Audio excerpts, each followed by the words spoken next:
Have you ever wondered what was the first language spoken in India, a country known for its rich linguistic diversity? Let's take a journey back in time to unravel the story of India's ancient languages. Our first stop is over 3,000 years ago, when the earliest known language, Sanskrit, was in use. Considered the mother of all Indian languages, Sanskrit was the primary language of intellectual discourse, religious ceremonies, and the royal court. It was also the language in which the oldest known texts of Indian literature, the Vedas, were composed. Yet, like all things, Sanskrit also underwent evolution. As the language of the elites became less accessible to the common people, a need for a more colloquial language arose. This gave birth to Prakrit, a group of Middle Indo-Aryan languages that were simpler and more flexible. Prakrit was the language of the masses, the language in which they communicated, told their stories, and conducted their daily lives. Parallel to Prakrit, another language, Pali, also developed. While Prakrit had its roots in the royal court, Pali was the language of the common folk and the Buddhist scriptures. It was in Pali that the teachings of Buddha were penned down, making it an important language in the religious history of India. These ancient languages, Sanskrit, Prakrit, and Pali, didn't just fade into oblivion, though. Instead, they left an indelible mark on the linguistic tapestry of India. Many modern Indian languages trace their roots back to these ancient tongues. The grammar, the syntax, the vocabulary, all bear the fingerprints of their ancient predecessors. So, the next time you marvel at the linguistic diversity of India, remember that it all started with Sanskrit, Prakrit, and Pali. These ancient languages laid the foundation for the rich tapestry of languages that we see in India today. As time progressed, so did the languages, leading us to the medieval era of Indian history. Now picture this, the medieval period, a time when Persian influences began to seep into the Indian linguistic landscape. The 12th century marked the advent of the Delhi Sultanate. With it came the Persian language, an immigrant tongue that soon found its place in the cultural and political life of India. The Persian language was not just a means of communication for the ruling class, it was also a symbol of sophistication and erudition. Persian was the language of the court, the language of literature, and the language of administration. The Sultanate's rule provided a fertile ground for the Persian language to take root and grow in the Indian subcontinent. Fast forward to the 16th century, the dawn of the Mughal era.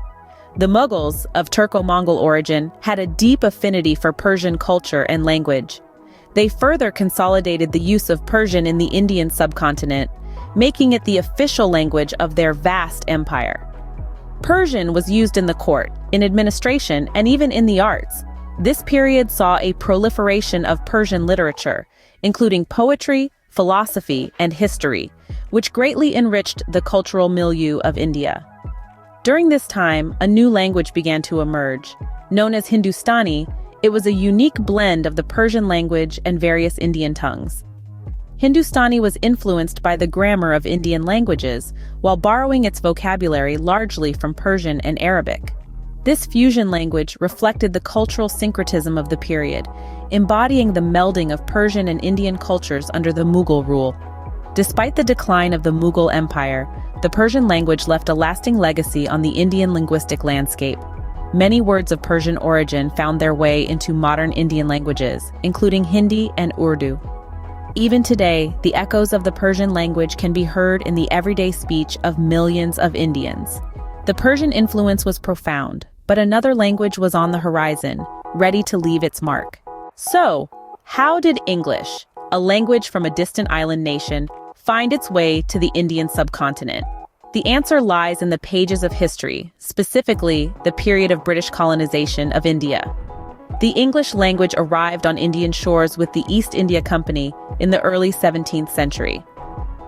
Initially, it was just a language of commerce, used by the British to negotiate trade deals and treaties. However, as the British expanded their rule over India, English started to infiltrate deeper into Indian society. The British introduced English in the administration, judiciary, and education systems. It became the language of the law, the language of the rulers, and the language of the elite. English medium schools were established, which started a trend that still continues today. These schools were not just about teaching a foreign language, they were about instilling a sense of British culture and values.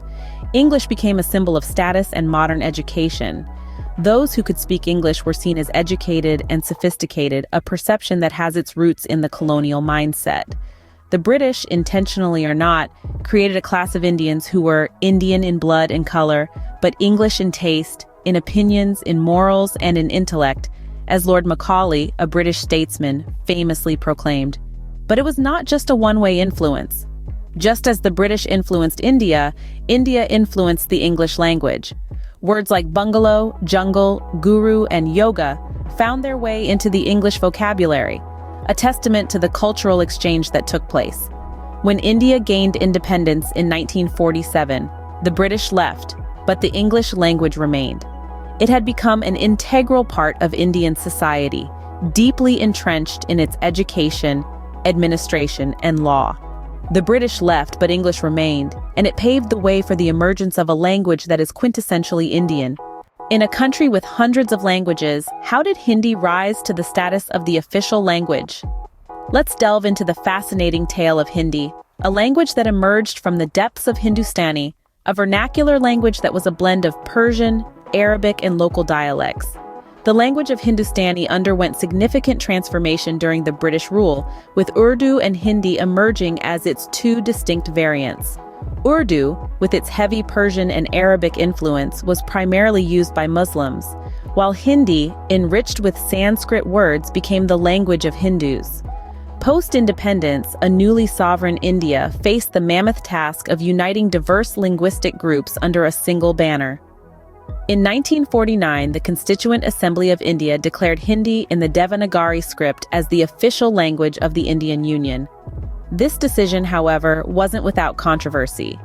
The adoption of Hindi was seen as an attempt to impose a predominantly North Indian language on the entire nation, leading to significant resistance, particularly in the southern states, where Dravidian languages like Tamil, Telugu, Kannada, and Malayalam were widely spoken. To appease the non-Hindi speaking states, English was retained as an associate official language, a temporary measure that continues to this day. Despite the controversy, Hindi's influence is undeniable. It's the most widely spoken language in northern India and many parts of central India. It's also used extensively in popular culture, particularly in Bollywood cinema, contributing to its spread and acceptance. Yet it's important to remember that Hindi is just one of the many languages spoken in India.